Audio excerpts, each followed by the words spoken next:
Hello and welcome back to Python with a video I wanted to do for a long time regarding the Math Library. And yeah, I don't really know why I didn't do a video about the Math Library before, but yeah, now here we go. And yeah, obviously no big surprise. At first we have to import math. Don't have to use pip install, already installed, just import a math.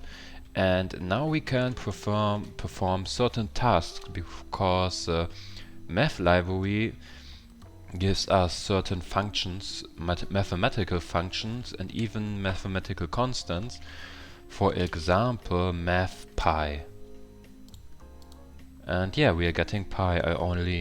To be honest, I only can remember the first three numbers after the 3, which is 141. The 5, I always forget that there's a 5. Then we have e, just e, which just means Euler's number. What we can also do, we can use exponential function and can, for example 2, or if we want to use the Euler's number, let's copy it and use x, copy the number, or get just 1. Now we get Euler's number, or we are doing 0 and should get 1. Here we go. And stuff like that you probably know from school or from university. Also we can get the square root, which is square root of 4 gives us 2, always as a float. 9 as a 3, also as a float, because there is, I think they are using an algorithm to get to the square root, and for that algorithm you always get a float.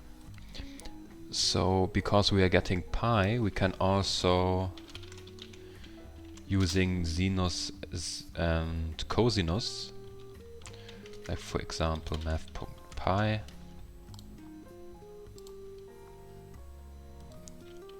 or when using 0 we should get 0, or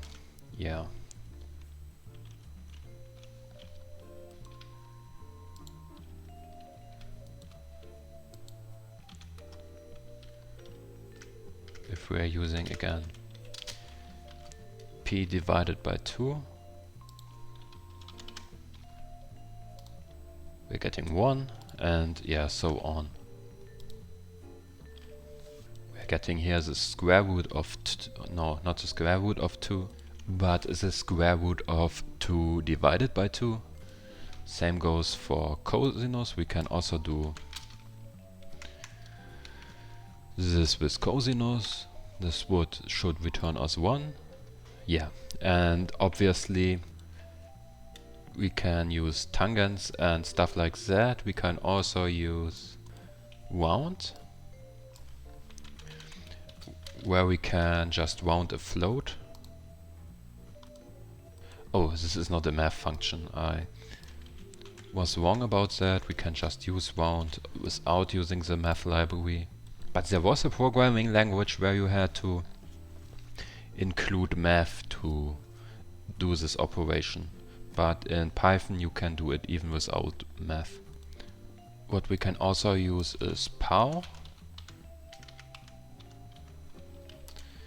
which means should be 3 to the power of 3. Yes, it is. We can use gcd, which means we are looking for the greatest common divisor, which is 12. And we can use factorial of 5, which means we are multiplying 5 with 4, with 3, with 2, and with 1. What also is possible, we can do logarithmic functions.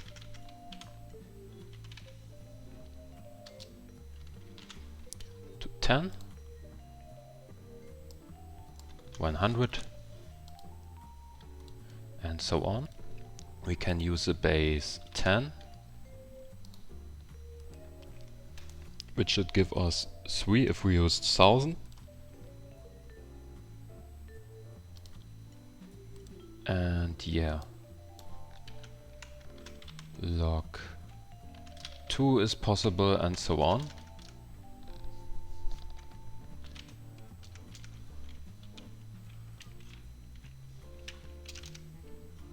So that's probably everything about that.